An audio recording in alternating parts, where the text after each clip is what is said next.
크리스천 헤럴드 애청자 여러분 안녕하십니까? 이 새벽을 주님과 2부 정대철 목사입니다. 크리스천 헤럴드는 신문을 시작으로 라디오 그리고 이제는 공중파 채널인 18.88을 통해 텔레비전으로도 함께 하실 수 있습니다. 여러분께서는 라디오에 방송되는 목사님들의 모든 설교를 인터넷 웹사이트 www.chtv1888.org를 통해 다시 들으실 수 있습니다. 오늘 하루도 하나님의 귀한 말씀으로 승리하시기 바랍니다.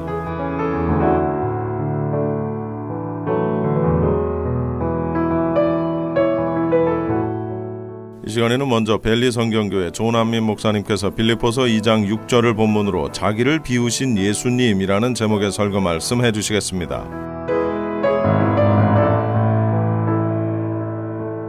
오히려 자기를 비워 종의 형체를 가져 사람들과 같이 되었고, 여러분들 북쪽으로 여행을 가보신 분은 아시지만 395번을 타고 가면 왼쪽에는 휘트니 산이라는 데가 있습니다. 이 가주에서 가장 높은 산으로 알려져 있습니다. 4,421m라 그럽니다. 휘트니 산. 높지요? 거기를 열심히 힘을 들여서 땀을 뻘뻘 흘리면서 올라갔다가 또 거기서부터 내려옵니다. 그래서 내려가다가 보면 오른쪽으로 계속 내려가다가 보면 바다 레벨, 그 수면, 그 레벨을 지나서 그 밑으로 계속 내려갑니다. 계속 내려가다가 보면 어디까지 내려가냐? 약 90m 이하로 내려가는 거죠. 282피트라 그러니까 소위 여러분이 잘 아는 데스밸리로 내려갑니다. 그래서 수면 아래 282피트니까 한 90m 되는 것이죠. 80 얼마 정도 돼서. 캘리포니아에서 가장 높은 곳에서 가장 낮은 곳으로 내려가는 것입니다. 가장 높은 곳에서 가장 낮은 곳으로 내려가는 그 낮아지는 그 모습. 이것이 바로 예수님께서 하신 것입니다. 예수님은 가장 높은 곳에서, 정말 가장 높은 곳이죠. 더 올라갈 곳이 없는 그 높은 곳에서 가장 낮은 곳으로 임하셨습니다. 말구 위에, 마구간에 가장 낮은 곳으로, 그리고 가장 낮은 곳에서 우리를 위해서 가장 천한 죽음으로 죽으신 분이 바로 예수님이십니다. 이런 모습이 바로 예수님께서 낮아지는 것입니다. 그 낮아지는 겸손, 자기를 높이지 않는 것, 자기의 권리를 주장하지 않는 모습, 하나님의 본체시지만 자기를 하나님과 동등됨을 취하지 아니하시고 자기를 비우신 모습. 우리 주님께서는 지금 우리가 그것을 배우고 그런 마음 자세를 가지라고 말씀하십니다. 우리가 빌립보서를 너무 세밀하게 보고 있는 모습으로 생각할 수도 있지만 이 부분은 정말 온 성경에서도 가장 중요한 부분이고, 우리에게 이런 자세를 갖지 않는다고 한다면 아마 이 부분만 평생 설교한다 그래도 할 말이 없을 것입니다. 여기서 사도는 겸손에 관해서 말하면서 사실 5절에서 11절까지 예수님에 관한 모든 것을 단 7절에 모두 담고 있기 때문에 참으로 중요한 것입니다. 오늘은 앞으로 더 전진하려고 그러다가 다시 돌아왔어요. 그 얘기는 예수님이 비우셨다고 하셨는데 그것이 구체적으로 어떤 것을 비우셨는지 다시 보는 것이 좋겠다고 생각해서 후퇴를 했습니다. 근데 아마 이걸 살핌으로 말미암아서 우리가 하나님이신 예수님은 왜 이렇게 하셨을까 하는 구절들, 그런 거에 대한 구절들에 대해서 좀 더 이해할 수 있을 것입니다. 성경을 읽다 보면은 아니 예수님이 하나님이신데 왜 이러셨을까 이런 구절들이 있었죠. 그리고 우리가 더욱 낮아지는 사람들이 되기를 간구하면서 이 말씀을 서로 나누고자 합니다. 지난번까지 우리는 빌립보서 보면서 5절부터 7절 예수님에 관한 근원에 대해서 참으로 아주 깊은 것을 보고 있습니다. 우리 주님이 낮아지셔서 그 영화를 버리시고 이 땅에 오신 것을 보며 감사하는 그런 시간을 지난주에도 가졌습니다. 그 세 가지를 보았는데, 하나는 하나님의 본체이신 예수님, 또한 둘째는 하나님의 본체이신 예수님은 하나님과 동등됨을 취할 것으로 여기지 않고 오신 예수님, 그 다음에 세 번째는 자기를 비우고 이 땅에 오신 예수님. 그래서 7절에 오히려 자기를 비워, 예수님은 하나님과 동등됨을 취할 것으로 여기지 아니하시고 자기를 비우시며 이 땅에 오셨습니다. 그래서 오늘은 바로 이 비운 것에 대해서 어떤 것을 비웠는지, 이 문제를 우리 존 맥아도 목사가 잘 하나님의 권리를 행사하지 아니하시고 비우신 것에 대해서 5가지를 아주 잘 정리했습니다. 그래서 우리도 이걸 보면서 그것이 어떤 것인지 함께 나누고자 합니다. 그래서 다음 5가지는 그의 주석에 있는 것을 제가 다시 정리해서 전하고자 합니다. 제일 첫째는 예수님은 자신의 하나님의 영광을 비우셨다. 하나님의 영광을 비우신 것입니다. 예수님은 하늘에서 하나님의 영광 속에 사셨던 분이셨습니다. 그런데 이 땅에 오시면서 그 영광을 비우셨습니다. 예수님이 잡히시기 불과 얼마 전에 예수님은 다음과 같이 말씀하셨습니다. 요한복음 17장 1절. 예수께서 이 말씀을 하시고 눈을 들어 하늘을 우러러 가라사대 아버지여 때가 이르렀사오니 아들을 영화롭게 하사 아들로 아버지를 영화롭게 하옵소서. 이제 때가 되면 시간이 됐는데 그때 아들을 영화롭게 하셔서 바로 아들로 아버지를 영화롭게 하옵소서. 그러니까 영화라는 게 없었던 영화가 있는 그런 모습이죠. 5절에는 아버지와 창세전에 내가 아버지와 함께 가졌던 영화로서 지금도 아버지와 함께 나를 영화롭게 하옵소서. 이런 말씀을 하십니다. 예수님은 이 땅에서 창세전에 가졌던 영화를 떠나 사셨습니다. 정말 다 그거 두셨다는 게 다 비우시고 오신 것입니다. 24절은 이렇게 말하면서 그의 제자들이 이제 그 영광을 보게 하시옵소서 이렇게 말합니다. 아버지여 내게 주신 자도 나 있는 곳에 나와 함께 있어 아버지와 창세전에 나를 사랑하심으로 내게 주신 나의 영광을 저희로 보게 하시기를 원하옵나이다. 하나님의 아들이신 성자 하나님은 하늘에서 항상 모든 경배를 받으셨던 그런 분이십니다. 천사들은 그에게 항상 거룩하고 창화했습니다. 또한 이 땅에서 죽은 성도들의 경배를 항상 받으셨습니다. 그렇게 받던 경배를 다 버리고 이 땅에 오신 것입니다. 오셔서는 그 죄 많은 인간, 우리같이 죄 많은 인간, 그의 피조물인 인간에게 오해도 받으시고 배반도 당하시고 침뱉음도 당하시고 돌파매질 비난도 당하셨습니다. 따기도 맞았습니다. 예수님은 그 찬란한 영광을 다 포기하시고 십자가에서 죽기까지 고난 당하셨던 것입니다. 그런데 요한복음 17장 5절에서 지금 읽은 24절을 보면 이는 예수님이 그의 영광을 없애버리셨다기보다 그의 인간 속에 감춰져 있다고 이해해야 옳을 것입니다. 왜냐하면 그 영광이 어렴풋이나마 나타났기 때문입니다. 요한복음 1장 14절은 그렇게 말씀하고 계십니다. 말씀이 육신이 되어 우리 가운데 거하심에 우리가 그 영광을 보니 아버지 독생자의 영광이요 은혜와 진리가 충만하더라. 제자들도 예수님을 만났을 때 이런 그 영광을 보았습니다. 그런데 그 영광을 온전히 보지 못했습니다. 제자들은 때때로 그의 영광을 보았습니다. 예를 들면 가나의 혼인잔치에서 물을 포도주로 만드신 후에 이를 보이셨습니다. 요한복음 2장 11절에 보면 예수께서 이 처음 표적을 갈릴리 가나에서 행하여 그 영광을 나타내심에 제자들이 그를 믿으니라. 영광을 나타내심에. 그래서 제자들이 믿었습니다.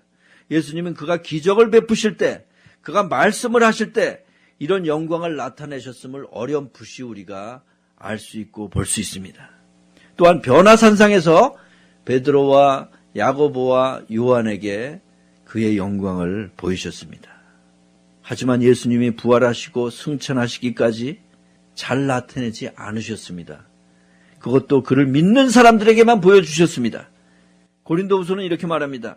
4장 4절에서 6절에 보면 그 중에 이 세상 신이 믿지 아니하는 자들의 마음을 혼미케 하여 그리스도의 영광의 복음의 광채가 비치지 못하게 함이니 그리스도는 하나님의 형상이라. 결국 사탄이 예수님의 영광을 가리우고 있습니다.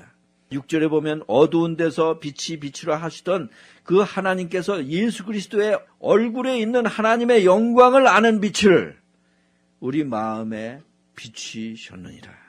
그래서 첫째로 자신을 비우신 것에 대해서 이 땅에 오시면서 하나님의 영광을 비우셨던 그런 모습을 우리가 봅니다. 그래서 때때로 여기서는 하나님의 영광이 있는데 왜 여기서는 없지? 그런 것은 바로 예수님이 이 영광을 비우셔서 오셨기 때문에 때가 됐을 때 말하시고, 특별히 예수님이 부활하시고 나서는 그 다음에 영광을 온전히 받으셔서 지금도 그렇게 계시지요. 둘째로 예수님은 독립적인 성자 하나님의 권위를 비우셨습니다. 피조물인 우리 사람에게 삼위일체는 참으로 신비입니다. 세 분이시면서 한 분이신 하나님. 우리 생명의 샘 성경 공부 때 이에 대해서 자세히 공부도 합니다. 예수님은 하나님 아버지와 본질적으로 완전히 동등하시다고 분명하게 말씀하셨습니다. 요한복음 10장 30절에 보면 나와 아버지는 하나니라 하신데 아주 분명히 말씀하셨습니다. 또 요한복음 17장 11절에 보면 나는 세상에 더 있지 아니하오나 저희는 세상에 있사옵고 나는 아버지께 가옵나니 거룩하신 아버지여 내게 주신 아버지의 이름으로 저희를 보존하사 우리와 같이 저희도 하나 되게 하옵소서. 우리와 같이 아버지와 나는 하나이다. 예수님이 이렇게 아버지와 나는 하나라고 이렇게 말씀하시면서도 이 땅에서 육신으로 계시면서 모든 것을 하나님 아버지 앞에 의지했음을 또 분명하게 말씀하셨습니다. 하나면은 의지할 필요 없잖아요. 그런데도 의지하세요. 요한복음 5장 30절에 보면 이렇게 말씀하십니다. 내가 아무것도 스스로 할 수 없노라. 듣는 대로 심판하노니 나는 나의 원대로 하려 하지 않고 나를 보내신 이의 원대로 하려는 거로 내 심판은 의로우니라. 하나님 아버지께서 말씀하시면 보고 보내신 하나님 아버지께서 원하시는 뜻대로 한다. 이런 말씀입니다. 완전하게 의지하고 완전하게 순종하는 것입니다. 그의 권위를 다 비우신 것을 알게 됩니다. 한편으로는 있으시면서 한편으로는 비우신. 요한복음 6장 39절에 보면은 이렇게 말합니다. 내가 하늘로서 내려온 것은 내 뜻을 행하려 함이 아니요 나를 보내신 이의 뜻을 행하려 함이니라.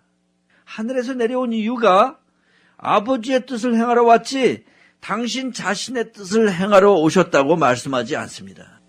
우리가 나이가 들면 들수록 아이들한테 얘기할 때도 내가 원하는 게 이거야 이렇게 얘기들 하잖아요. 그러나 예수님은 그렇게 말씀을 우리 아버지께서 원하시는 것이 이거다. 아마 우리 애들 교육할 때도 그렇게 해야 될 것 같아요. 예수님께서 아버지의 뜻을 행하러 왔지 당신 자신의 뜻을 행하러 오셨다고 말씀하시지 않았습니다. 그렇게 말씀하신 적이 없어요. 자기의 권위를 완전히 비우신 그런 말씀을 다시 보게 됩니다. 또한 성전에서 가르치실 때 요한복음 7장 28절에서 29절에 보면 이런 말씀하십니다. 예수께서 성전에서 가르치시며 외쳐 가라사대 너희가 나를 알고 내가 어디서 온 것도 알거니와 내가 스스로 온 것이 아니로라. 나를 보내신 이는 참이시니 너희는 그를 알지 못하나 나는 아노니 이는 내가 그에게서 났고 그가 나를 보내셨음이라 하신대. 이 땅에서 오시면서 완전히 하나님으로부터 오셨고 종속되었음을 말합니다. 7절 후반에 종의 형체로 오셨다는 말씀을 알게 됩니다.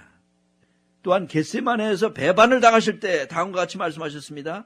마태복음 26장 39절에 보면 조금 나아가사 얼굴을 땅에 대시고 엎드려 기도하여 가라사대 내 아버지여 만일 할만하시거든 이 잔을 내게서 지나가게 하옵소서. 그러나 나의 원대로 하지 마옵시고 아버지의 원대로 하옵소서.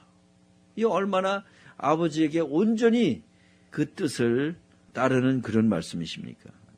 예수님은 독립적인 그 성자 하나님의 권위를 비우셨습니다.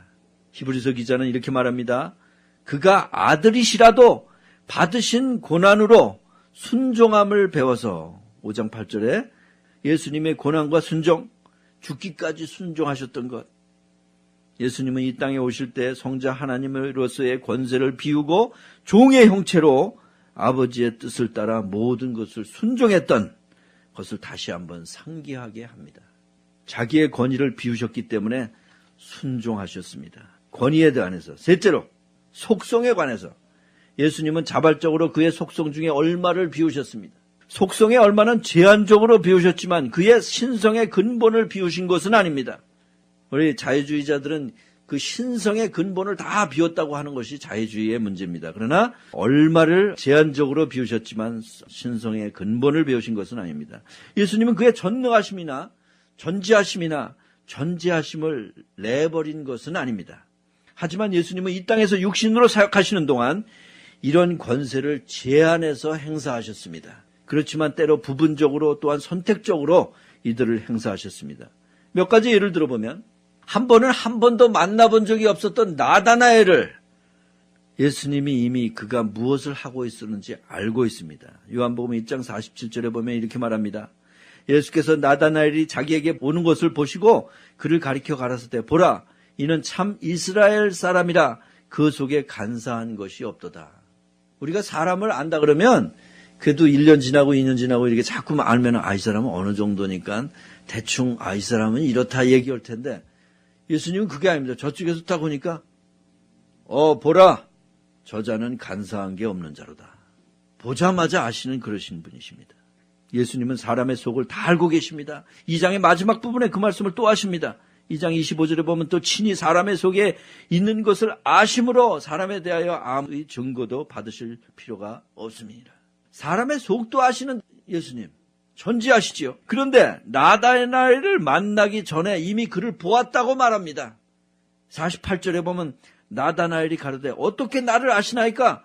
예수께서 대답하여 가라사대 그러니까 어떻게 도대체 아세요? 이렇게 하니까 빌립이 너를 부르기 전에 내가 무화과 나무 아래에 있을 때 보았노라. 전제하지 아니하시면 어디든지 계시지 아니하시면 어떻게 아시겠습니까? 최후의 만찬날 전에 나귀를 빌리실 때 그것이 어디서 어떤 사람이 갖고 오는지 알고 계셨습니다. 이렇게 다 알고 보시는 예수님이 모르시는 것이 있었다는 사실입니다. 이게 말씀드리고 싶은 거예요.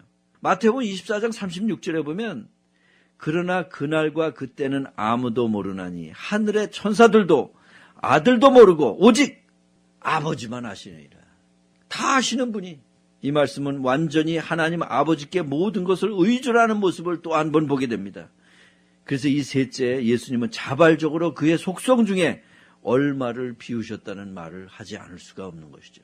그래서 넷째는 예수님은 그의 영원하신 부요함을 비우셨습니다. 부요함. 고린도후서 8장 9절에 보면 이런 말씀이 있습니다. 우리 주 예수 그리스도의 은혜를 너희가 알거니와 부요하신 자로 너희를 위하여 가난하게 되심은 그의 가난함을 인하여 너희로 부요케 하려 하심이라.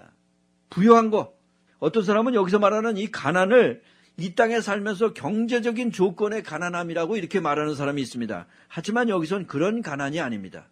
이는 예수님이 또 그 지구상에서 부요하게 되는 것을 포기했다. 돈을 많이 벌고 이러는 것을 포기했다. 아주 편하게 살고 이런 것을 포기했다. 그런 말도 아닙니다.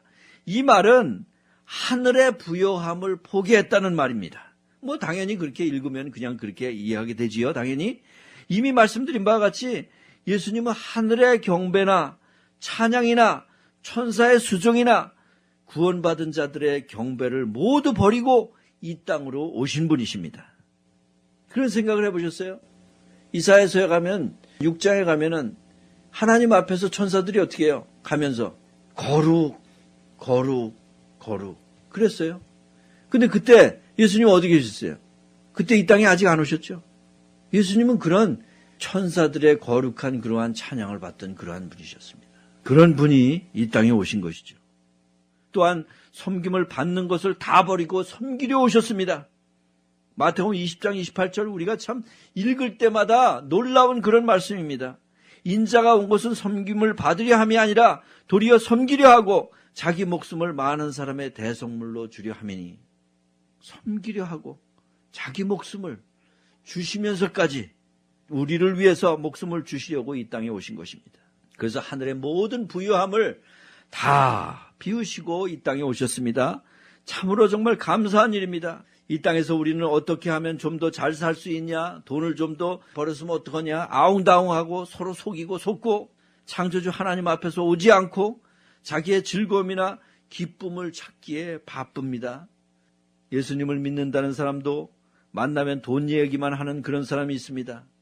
자기의 영적인 문제와 예수님을 자랑해야 할 터인데 그저 돈. 우리는 예수님을 자랑해야 되는데 자기를 위해 예수님을 믿으려는 사람들이 있습니다. 물론 일부는 틀린 말이 아닙니다. 그러나 그게 다가 아니라는 게 문제지요. 이렇게 계속하는 사람들은 뭐가 문제냐면 회개가 문제입니다. 회개라는 거는 죄에 대해서 돌이키고 자기에 대해서 돌이키고 우상에 대해서 돌이켜서 하나님한테 가는 것입니다. 근데 예수님을 믿으면서도 아직도 자기를 향해 있어서 자기의 즐거움을 나의 즐거움을 향해 가는 건 뭡니까? 나를 향해서 가는 것, 나를 위한 것이잖아요, 모두가. 자기 즐거움을 향해 있다면 자기 세상을 살면서 예수님을 덧붙이려는 결과뿐이 안 됩니다. 그거는 회개가 아직 안 된 것입니다. 이런 사람들은 예수님이 말씀하신 걸 들어보세요. 나를 따라오려거든 어떻게? 자기를 부인하고 나를 부인하고 오라는 거잖아요. 그런데 나를 부인할 때 나에겐 기쁨이 온다는 사실을 아십니까? 그게 바로 예수님 말씀하시는 것입니다. 나를 부인하고 예수님만 따라갈 때 그때 기쁨이 오는 것입니다. 그게 뭐가 잘못됐어요? 예수님은 분명히 말씀하시는 나를 따라오려면 네가 부인해라. 그래서 죄에 대해서 돌이키고 자기에 대해서 돌이키고 그리고 우상에서 돌이켜서 예수님한테 가는 것입니다. 이게 회개입니다. 천지를 만드시고 우리를 구원하시고 정말 그 부요함을 다 버리시고 오신 예수님. 그 부요함을 우리가 어떻게 상상할 수 있겠습니까? 아니 다이아몬드를 수없이 갖다 주고 아무리 금을 많이 갖다 주고 그런다 해도 그걸 상상할 수 있겠어요? 하늘의 왕이시여 만왕의 왕이시여 만주의 주인이시여 부족한 게 뭡니까? 그런데도 그런 부요를 다 내려놓으시고 오셨습니다. 왜? 우리를 사랑하셔서 자신을 위해서 오신 것도 아닙니다. 자신의 즐거움을 위해서 오신 것도 아닙니다. 우리를 위해서 목숨을 주시려고 오셨습니다. 예수님은 그의 영원하신 부요함을 비우시고 오신 것입니다. 참으로 감사하지 않을 수가 없습니다. 그러므로 예배드리는 것은 우리 주 예수님께 마음을 다해 예배드리는 것입니다. 감사함으로 드리고 두렵고 떨림으로 회개하는 마음으로 예배를 드리는 것이어야만 합니다. 그런 자세가 안 돼 있으면 오시자마자 회개하는 기도를 하세요. 어떤 분이 성경 공부를 가르칠 때 교회에 예배 드릴 때 뭘 가지고 와야 되냐 그렇게 얘기하니까 어떤 사람이 헌금이요 성경책이요 막 이랬어요. 그랬더니 회개하는 마음을 가지고 오셔야 돼요. 회개하는 마음. 우리는 정말 감사와 두렵고 떨림으로 그런 예배를 드려야 합니다. 그의 영원하신 부요함을 다 비우신 우리를 위해서 이 땅에 오신 예수님을 경배하지 않을 수 있습니까? 우리가 그분을 사랑한다면 절대로 그러지 못할 것입니다. 예수님이 어떻게 오셔서 어떻게 돌아가시고 어디서 오셔서 그 부요함을 다 버리시고 오셔서 정말 우리 각자 한 사람 한 사람을 위해서 돌아가셨다고 한다면 절대로 그럴 수 있어요? 그럴 수 없습니다. 그래서 부요함을 비우셨고 다섯째로 아버지와의 관계를 비우셨습니다. 예수님은 하나님 아버지와의 얼굴을 맞대고 계셨던 그런 관계를 비우시고 육신으로 이 땅에 오셨습니다. 관계를 비우신 것. 예수님이 십자가에서 죽으실 때조차 이런 관계를 가지셨습니다. 예수님은 구원이라는 하나님의 계획을 이루시기 위해서 하나님 아버지께서는 그에게 우리의 죄를 뒤집어 씌우셨습니다. 그렇죠? 그의 영화로웠던 관계로부터 죄인 취급을 당했던 그런 것입니다. 고린도후서 5장 21절에 보면 하나님이 죄를 알지도 못하신 자로 우리를 대신하여 죄를 삼으신 것은 죄인 취급을 하셨잖아요. 정말 죄인이 되게 하셨어요. 이것이 하나님 아버지의 뜻이셨습니다. 예수님은 이것을 이루려고 오셨던 것입니다. 그리고 이를 위해서 힘을 다해 기도하셨습니다. 이것을 감당하실 준비를 하셨던 것이 분명합니다. 아마 그때 우리 같은 죄인들을 하나하나 생각하시면서 그래도 내가 죽어야지. 아마 그러시지 않으셨을까? 그런 생각을 해봅니다. 죽으시지 않으시는 게 무슨 죄입니까? 그렇지 않잖아요. 아무튼 우리들의 얼굴을 생각하며 이 고난을 참아야 한다고 생각하셨을 수도 있습니다. 예수님이 십자가에서 우리 죄를 지시고 가실 때 하나님 아버지께서 그 예수님의 부르짖음을 외면하셨습니다. 마태복음 47장 46절에 보면 이런 말씀입니다. 제 9시쯤에 9시 6시 됐습니다. 이제 돌아가시기 바로 직전입니다. 예수께서 크게 소리질러 가라사대 엘리 엘리 라마 사박다니 하시니 이는 곧 나의 하나님 어찌하여 나를 버리셨나이까 하는 그런 뜻입니다. 이런 엄청난 사건, 영원히 함께 지내던 아버지, 얼굴을 맞대고 지내던 아버지, 창세전부터 계속해서 가셨던 그 영화롭게 지내던 아버지, 이제 이 땅에 33년이 지난 후에 이제 뒤로 돌아서서 못 본 척 하시는, 뒷짐지고 계시는 그러한 모습을, 그러한 관계로 변했던 것입니다. 관계를 이렇게 비웠습니다. 이는 다만 우리를 사랑하사 우리를 위해 당하신 그런 일입니다. 예수님이 이 엄청난 사건의 고난을 위해서 땀방울이 핏방울이 되도록 기도하셨습니다. 돌아가시기 직전에 누가복음 22장 44절에 보면 예수께서 힘쓰고 애써 더욱 간절히 기도하시니 땀이 땅에 떨어지는 핏방울 같이 되었더라. 십자가에 달리시기가 9시입니다. 그러니까 지금 우리 시간으로 9시입니다. 그래서 3시까지 달리셨는데 9시 전에 밤에 시간상으로 보면은 그저 1시, 2시, 3시, 4시 이 사이에 기도하셨을 거예요. 그러니까 몇 시간 전에 얼마나 힘들고 그런 기도였으면 땀방울이 핏방울이 될 정도로 기도를 하셨냐 이런 말입니다. 그런 큰 고난을 위해서 기도한 것입니다. 이는 우리가 받아야 마땅할 그 고난, 이 기도를 하시기 전에 예수님의 마음은 어떠셨을까? 이걸 알면 정말 진정으로 예수님은 우리를 위해서 오신 사람으로 오신 분이시다. 종의 형체를 가지고 오신 분이시다. 그걸 알게 될 것입니다. 마태복음 26장 38절에 이렇게 말씀하십니다. 그의 그 마음을 어떻게 표현하셨냐? 이에 말씀하시되 내 마음이 심히 고민하여 죽게 되었으니 너희는 여기 머물라 나와 함께 깨어있으라. 제자들에게 한 말씀입니다. 그러고 나서 기도할 때 얼마나 기도를 정말 하셨으면은 땀방울이 핏방울이 되게 기도를 하셨냐 말이죠. 심히 고민하여 죽게 되었으니. 그는 기도할 때 앞으로 어떤 고난 당할 것인지 모두 다 아시는 예수님. 다 아실 거예요. 아니 베드로가 3번을 부인한 것도 아셨습니다. 그것도 언제 부인할 거라는 걸 아셨습니다. 오늘 밤에 부인한다 네가. 피조물 중에 무엇이 울었는지도 압니다. 이게 종달새도 아니요, 딱따구리도 아니요, 까치도 아니요, 까마귀도 아니요. 오로지 닭이 울었습니다. 그것도 닭이 운 후가 아니라 닭 울기 전에 그것까지 아셨어요. 그런 예수님이셨습니다. 이를 보면 예수님은 그 몇 시간 얼마 전 거를 벌써 말씀하시잖아요. 그러면 그 앞에 지금 몇 시간 있다가 내가 죽을 거고 9시에 내가 죽어서 못에 박혀가지고 이런 얘기잖아요. 하속들에게 따귀를 맞을 것이나 가시관을 쓰실 것이나 가시관에 갈대로 맞을 것이나 침뱉음을 당할 것이나 살점이 찢어지고 정말 살이 떨어지는 그런 채찍을 맞을 것이나 십자가로 지고 가실 것이나 가시의 머리를 찔려서 그 피를 흘리시면서 괴로운 것이나 급기야 골고다에서 손과 발이 못이 박히는 것이나 거기에 매여서 정말 6시간이 있어서 나중에 질식사로 죽는 것이나 그 고통을 눈에 파노라마 같이 지나갔을 것입니까? 그러니까 하시는 말씀이 내가 마음이 심히 고민하여 죽게 되었도다. 그런 말씀까지 하시죠. 그러고서 기도할 때는 그러나 가라사대 아버지여 만일 아버지의 뜻이거든 이 잔을 내게서 옮기시옵소서. 그러나 내 원대로 마옵시고 아버지의 원대로 되기를 원하나이다. 얼마나 처절한 기도였으며 또한 예수님이 이것이 얼마나 하나님의 뜻에 순종하냐 하는 그러한 모습을 나타내지 않습니까? 자기를 비우시고 순종하는 것입니다. 우리는 이런 말을 보면서 빌립보서에서 말씀하시는 자기를 비웠다는 말씀이 무엇인지 조금 더 알게 됩니다. 하늘의 부요함을 모두 비우시고 이 땅에 오신 주님, 하늘의 영광을 비우시고 하나님의 권위를 비우시고 또한 그의 속성을 얼마를 비우시고 또한 부요함을 비우시고 그리고 아버지 하나님과의 그 관계를 비우시고 이 땅에 오셨습니다. 예수님은 높은 곳에서부터 낮은 곳에서 임하셨습니다. 높은 곳에서 낮은 곳으로 임했는데 그리스도인들은 사실 낮은 곳에서 높은 곳으로 임한 것입니다. 죄인, 저 영원한 불못의 죄인이 이제 어디까지 가는 거예요? 죄의 용서를 다 받고 어디까지 가요?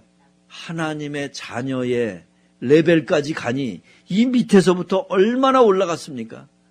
그걸 올라가기 위해서는 아버지 하나님께서 예수님께서 내려오고 아주 끝까지 내려오셨기 때문에 이것이 가능했던 것입니다. 그래서 이제는 하나님의 자녀의 권리를 주장할 것이 아니라 낮아지라고 말씀하고 있습니다. 이기적이나 허영으로 하지 말고 예수님처럼 겸손히 낮아져서 자기보다 남을 낮게 여기며 하나 되라고 말씀하고 있습니다.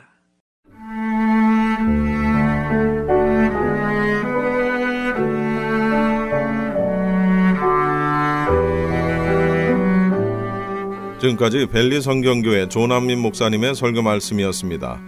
벨리 성경교회는 샌페르난도 밸리의 노스리지에 로스코와 루이즈가 만나는 8212 루이즈 애비뉴에 위치하고 있으며 주일 예배는 오전 9시와 11시, 영어 예배는 9시, 금요 저녁 찬양 예배, 목요일 10시에는 여성 성경 공부가 있습니다. LA에서는 2단 상담과 성경 공부가 있습니다. 자세한 문의는 전화 818-621-1567 818 지역번호 621국에 1567번으로 하시기 바랍니다.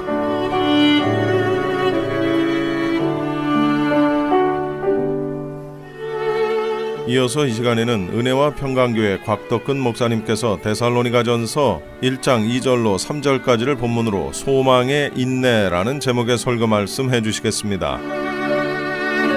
세상에 많은 교회가 있지만 그런 교회 가운데 모범이 되는 좋은 교회는 말로만 해서 되어지는 게 아니에요. 데살로니가 교회처럼 믿음의 역사가 있어야만 합니다. 모든 일을 행함이 있는 믿음으로 해야 한다는 거예요. 그리고 사랑의 수고가 있어야만 합니다. 그리고 어렵고 힘든 일 가운데서도 소망 가운데 인내를 해야만 합니다. 그리야 할 때에 데살로니가 교회처럼 소문난 교회, 하나님 앞에서 칭찬받는 교회가 될 수가 있는 거예요. 그러면 오늘은요, 소망의 인내에 대해서 살펴봄으로써 우리에게 주시는 하나님의 말씀 듣기를 원합니다. 데살로니가 교회는요, 탄생 때부터, 처음 설립될 때부터 어려움을 겪었던 그런 교회였습니다. 야손이라는 사람의 집에서 데살로니가 교회가 시작을 했는데요, 불량배들이 그 집을 습격하곤 했어요. 그 이후로 계속해서 많은 어려움을 겪었던 것이에요. 지금도 이스라엘에 가면은요, 크리스천들이 모여서 예배를 드리잖아요. 그러면 유대인들이 몰려와가지고 소란을 합니다. 막 낭동을 피우고요, 돌을 던져가지고 유리창을 깨고 합니다. 그런 일들이 지금도 발생을 하고 있습니다. 그런데 6절에 보면은요, 데살로니가 교회가 많은 환난 가운데에서도 기쁨으로 도를 받았다고 기록을 하고 있어요.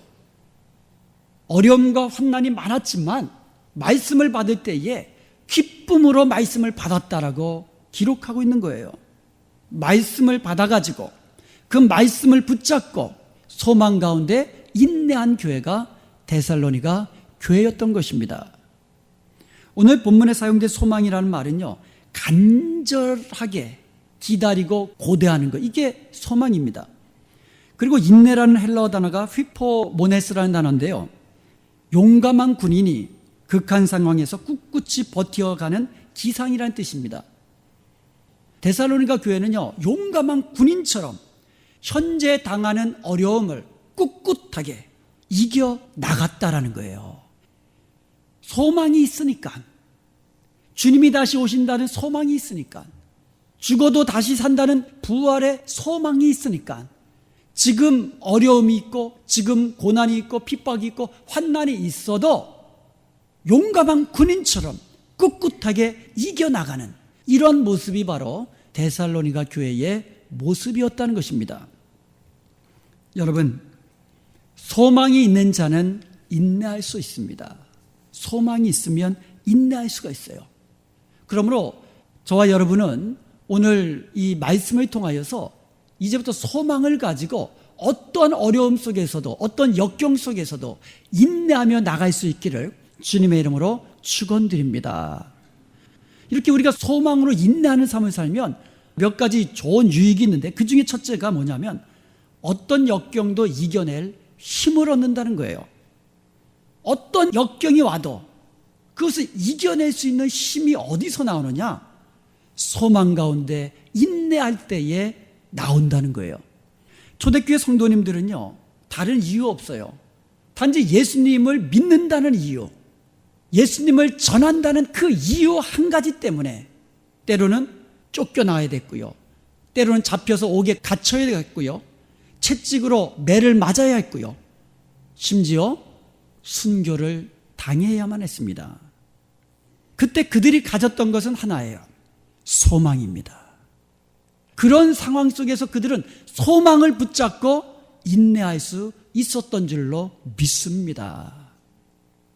사도 바울은요, 고린도전서를 마치면서 맨 마지막 부분인 16장 22절에서 친필로 이렇게 썼습니다. 우리 주여 오시옵소서.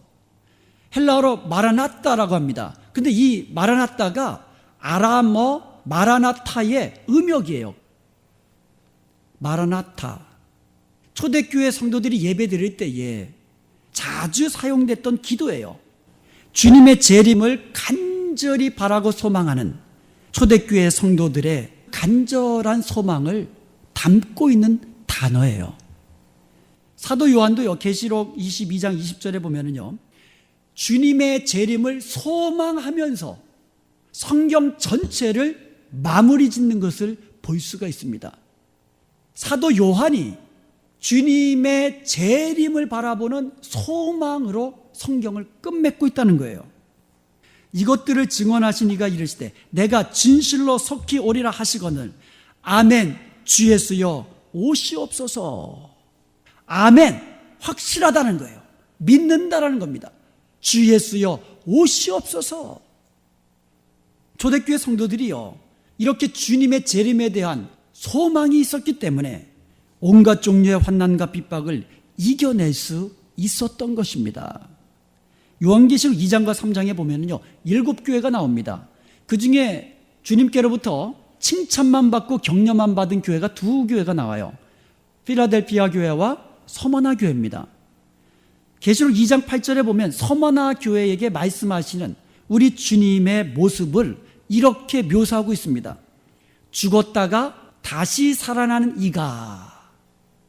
우리 주님이 서머나 교회에게 말씀하시는데 우리 주님을 뭐라고 묘사하고 있냐면 죽었다가 다시 살아나신 부활의 주님으로 묘사하고 있는 겁니다. 다른 말도 많은데 왜 서머나 교회에게 말씀하신 우리 주님의 모습이 죽었다가 다시 살아나신 부활의 주님으로 그렇게 소개했을까요?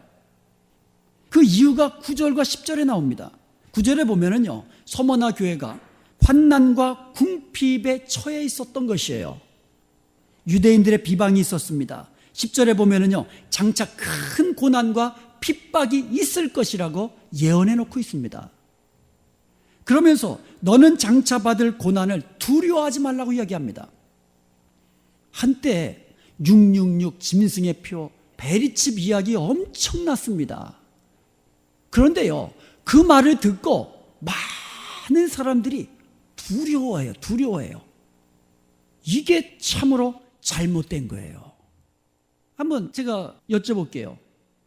종말의 때가 되어가지고 주님이 재림하실 때가 되면 우리 성도들은 기뻐해야 합니까? 두려워해야만 합니까?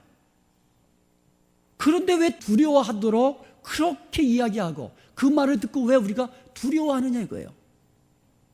많은 사람들이 두려워해가지고 베리칩.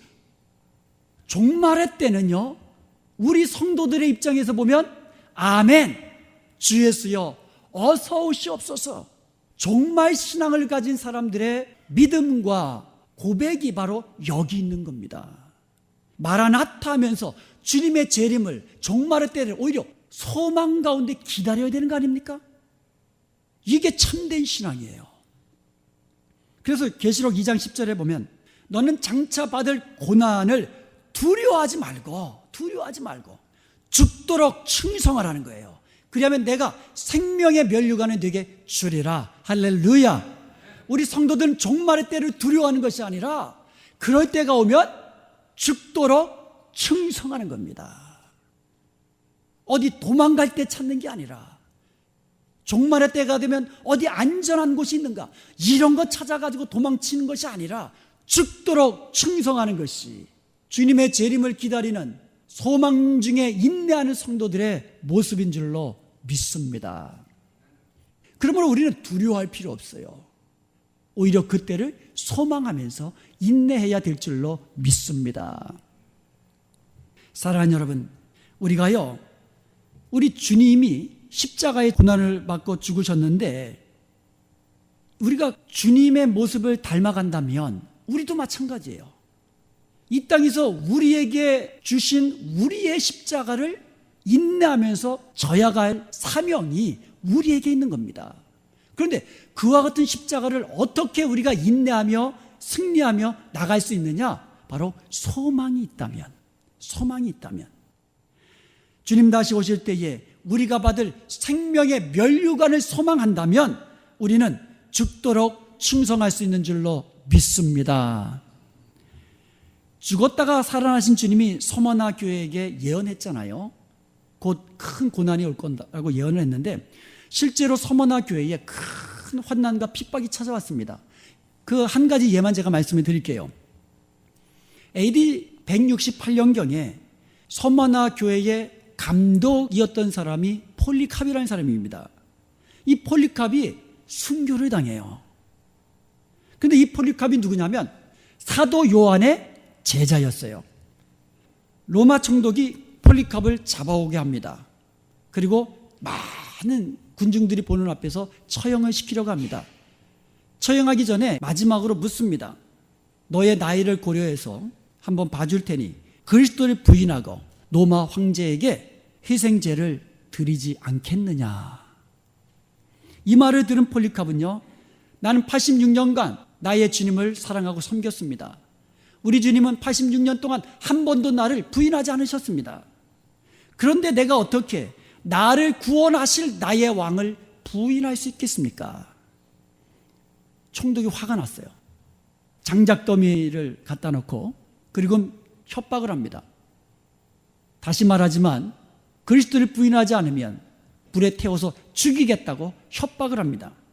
그러자 폴리캅은 말하기를 그 불은 단지 나를 잠시 동안만 태울 것입니다. 하지만 그분은 하나님의 심판의 불을 내릴 때에 불경건한 자들을 태우는데 영원한 불로 태우실 것입니다. 지체하지 말고 불을 지피십시오. 나는 결코 나의 주님이신 그리스도를 부인하지 않을 것입니다. 그리고는 자기가 옷을 벗고 자기가 신발을 벗어가지고는 자기가 그 나무 장작 위로 올라가는 겁니다. 그러자 로마 군인들이 그를 기둥에 묶고 나무에다가 불을 붙여가지고 불로 태웁니다. 불이 지펴지고 화염이 솟아오르자 마지막으로 그는 이렇게 감사와 찬양을 드립니다. 당신의 거룩한 이름을 알게 해주시니 감사합니다. 모든 사람보다 뛰어난 당신께 감사와 영광을 돌려드립니다. 이렇게 마지막 감사와 찬송으로 기도하고는 순식간에 태워져 버렸던 것입니다. 환난과 핍박 중에도 성도는 신앙 지켰네. 사랑하는 여러분, 우리도 믿음의 선조들을 본받아서 소망 중에 즐거워하며 어떠한 역경 중에서도 인내하면서 주님 앞에 승리자로 설 수 있기를 주님의 이름으로 간절히 축원드립니다. 소망은요, 핍박이 올 때 그것을 이기게도 하지만요, 우리 인생에서 겪는 여러 가지 역경을 이길 수 있는 그와 같은 능력을 주기도 합니다.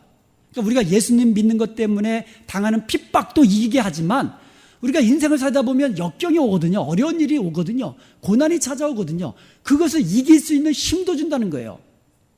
한 심리학자가 실험을 했습니다.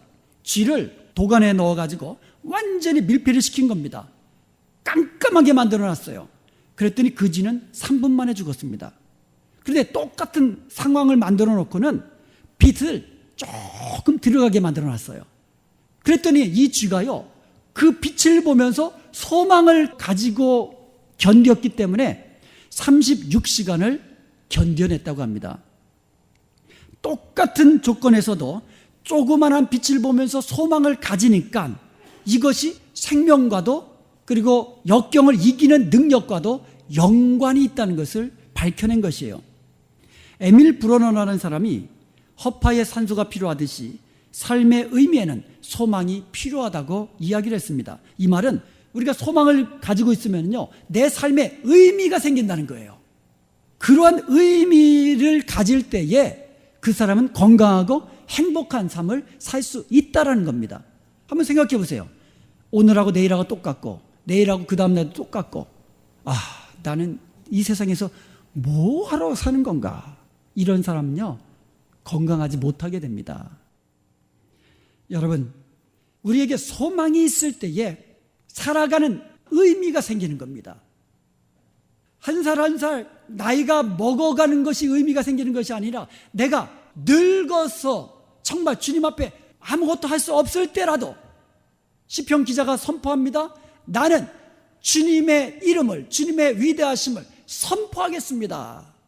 아무리 내가 나이가 많아도 주님의 그 크심을 선포하면서 간증하면서 그렇게 기도하면서 살겠습니다. 이러한 삶의 의미를, 소망을 가질 때에 그 사람은 행복할 수 있는 거예요. 나이가 행복하게 하는 거 아닙니다. 젊다고 행복한 거 아니에요. 소망이 있을 때에, 내 삶의 의미가 있을 때에 그 사람의 인생이 건강하고 행복하고 하나님 앞에서 가치 있는 인생이 되는 줄로 믿습니다. 유명한 신경정신과 의사인 빅터 프랭클이라는 박사가요, 1942년도에, 즉 2차 대전 중에 37살의 나이에 죽음의 수용소인 아우슈비츠로 끌려갔습니다. 거기서 수많은 사람들이 죽어가는 모습을 보게 됩니다. 고문당하고 핍박당하고 굶주리고 잔혹함이 넘치는 그곳에서 3년을 견디고 그는 마침내 살아남았습니다. 그는 그 경험을 토대로 죽음의 수용소에서 이런 책을 썼어요. 그 원제가 Man's Search for Meaning, 의미를 찾는 인간의 탐구라는 책인데요. 그가 말하기를 미래의 삶의 의미를 포기한 자는 몸도 마음도 곧 쇠약해졌다. 그러나 끝까지 미래의 소망을 가지고 있었던 자는 자신도 건강했고 남까지 도와줄 수 있었다. 포로 수용소에서 겪었던 자기의 경험을 토대로 해서 그는 이렇게 말한 겁니다. 미래를 소망하면서 끝까지 견딘 사람은 자기도 건강하게 살았고 심지어 포로 수용소에서 다른 사람을 도와주는 삶을 살 수 있었다고 이야기합니다. 여러분, 소망이 있는 자는요, 현재 내가 겪고 있는 어려움을 능히 이겨낼 수 있는 줄로 믿습니다. 여러분, 명절에 고향집에 내려갈 때에 얼마나 차가 많이 막힙니까? 고속도로가 아니라 완전히 그냥 주차장이 돼버리잖아요. 그런데 명절 때 고향집으로 내려가는 그 사람들은요, 아무리 정체가 심해도 웃으면서 그것을 인내합니다. 조금만 지나면 고향이다. 평상시에 2시간 걸리던 길이 6시간, 7시간 걸려도 조금만 지나면 사랑하는 부모님을 만나고 친구들을 만날 수 있다. 이런 소망이 있으니까 주차장 같은 고속도로를 웃으면서 인내하면서 고향길로 내려갈 수 있다라는 겁니다. 여러분, 소망이 있으면요, 환난 중에도 즐거워할 수 있는 줄로 믿습니다.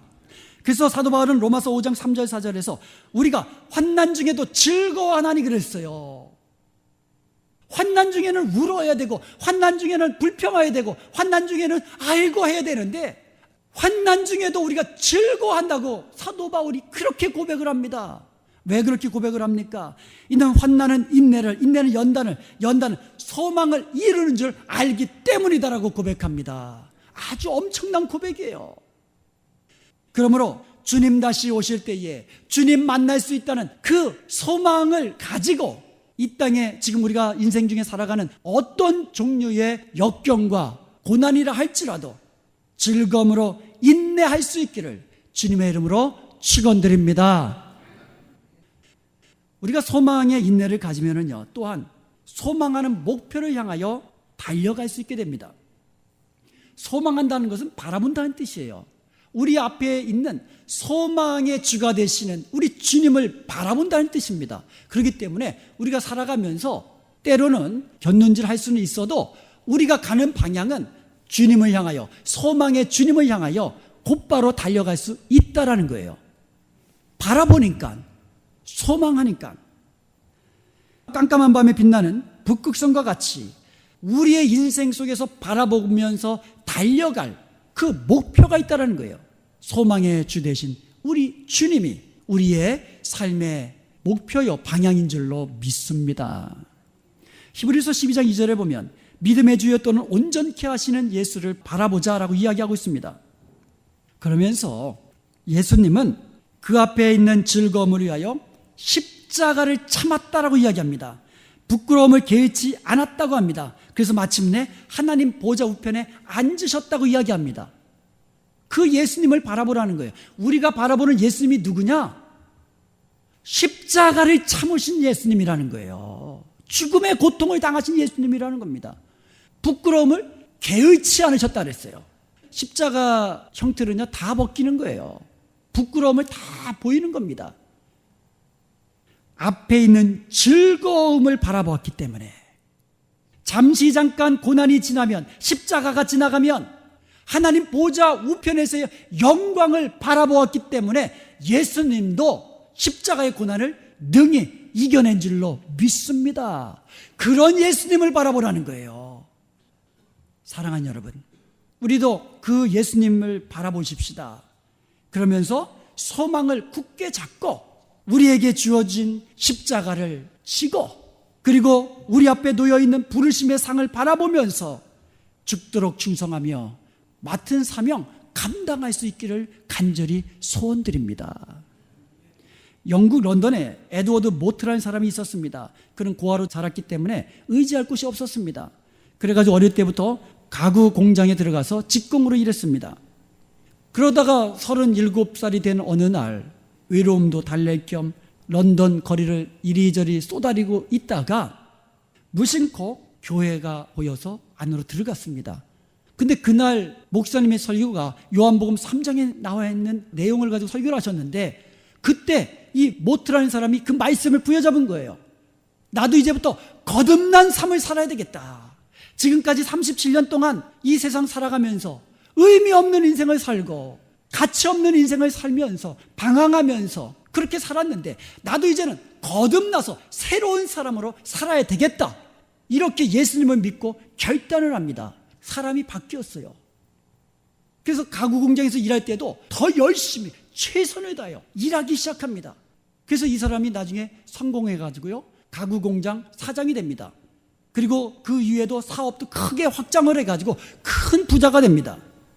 그는 날이 갈수록 하나님이 베풀어 주신 은혜가 너무너무 감사해서 찬송가 488장에 실린 가사를 노래하면서 쓰게 됩니다.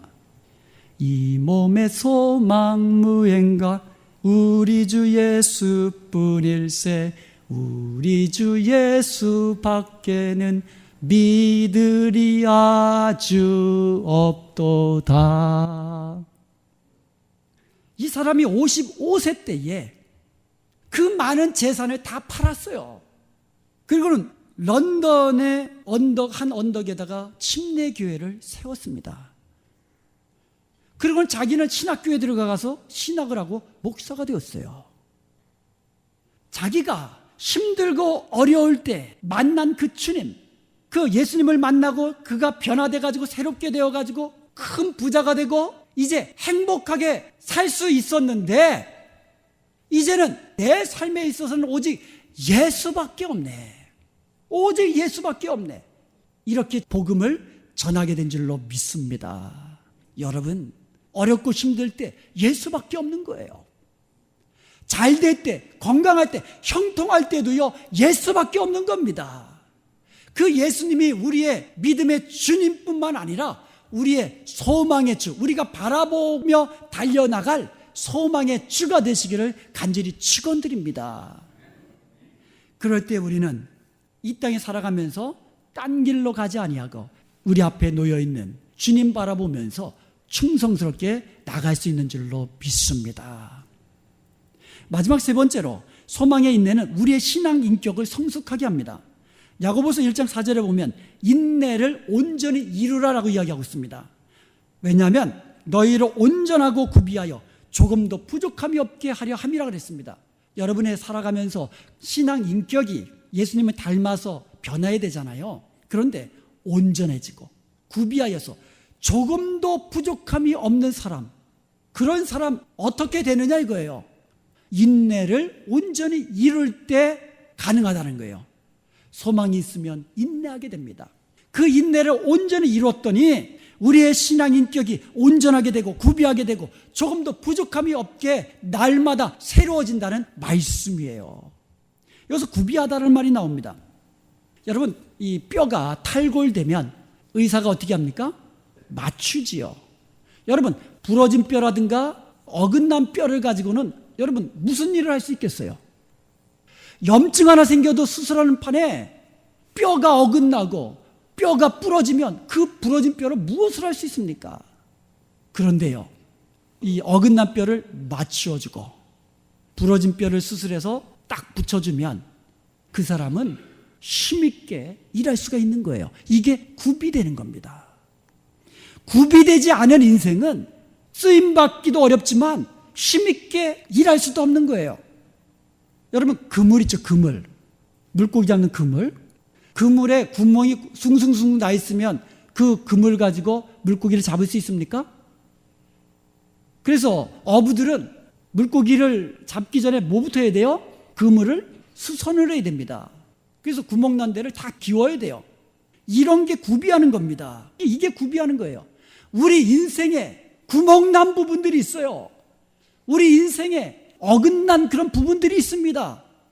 그것을 다시 꿰어 맞추고 기워가지고 주님의 일을 할 때에 조금 더 부족함이 없는 사람으로 만들어가는 거, 이게 구비되는 건데 온전히 인내를 이룰 때에 가능하다는 말씀이에요.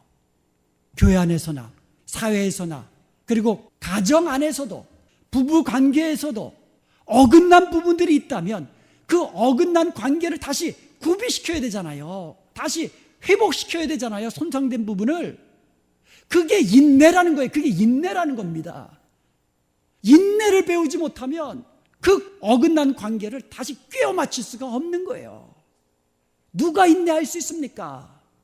소망이 있는 자는 인내할 수 있습니다.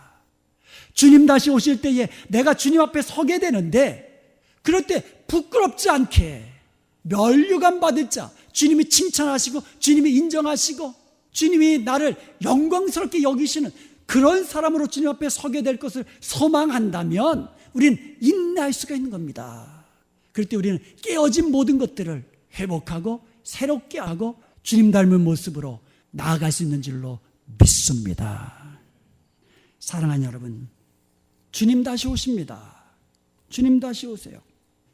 주님 다시 오심을 우리가 믿는다면 이 땅에서 거룩하고 경건하게 살게 된다는 거예요.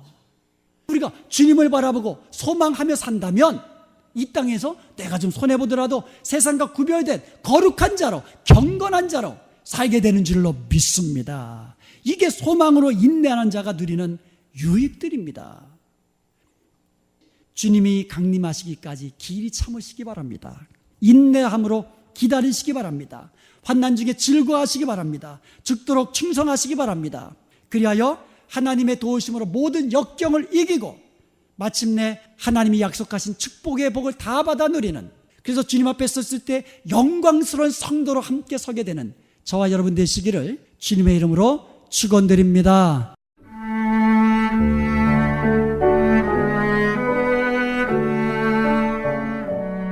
지금까지 하나님의 믿음의 공동체 은혜와 평강교회 곽덕근 목사님의 설교 말씀이었습니다. 은혜와 평강교회 주일 예배는 오전 10시가 영어 예배, 오전 11시 20분에 한어 예배, 금요 예배는 금요일 오후 8시, 새벽 예배는 매일 새벽 5시 반, 토요일에는 6시에 각각 진행되고 있습니다. 은혜와 평강교회는 9140 해스켈 애비뉴 노스 1에 위치하고 있습니다. 전화번호는 818-894-9266, 894-9266번이며 교회 웹사이트는 gracepeace.org입니다.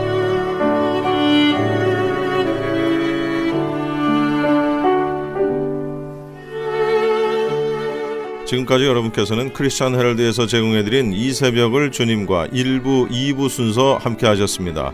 오늘도 주님의 은혜 가운데에서 승리하는 하루 보내시기 바랍니다. 저는 내일 뵙겠습니다. 고맙습니다.